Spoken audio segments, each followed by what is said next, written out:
In this video, I will be showing you how to create a custom logo in Canva using some simple editing tricks. Let's get started. I'll start on the templates page and browse through the categories until I find the logo section. I'm looking for something playful, so I'll scroll through these featured designs until I find a style that fits. This colorful Rimbario template looks like a great starting point. I'll click on it and then select Customize this template to open up my workspace. First, I'll click on the main text to start changing the brand name.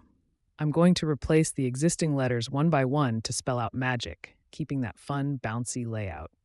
To make sure the new letters are perfectly aligned, I'll select them all, right-click, and use the Space Evenly and Tidy Up tools. This makes the logo look polished while I center it on the canvas. Next, I'll click on the smaller subtext and change Cute Crafts to Minds.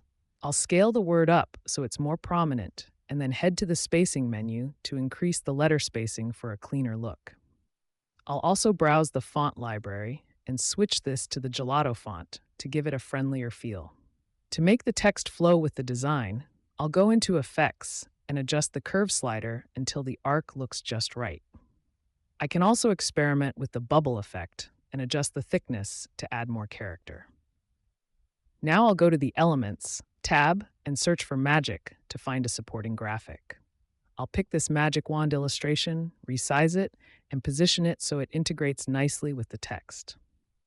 I'll also search for Mind to see if a brain icon fits, but after placing it, I think the design is stronger without it, so I'll just delete that and stick with the wand.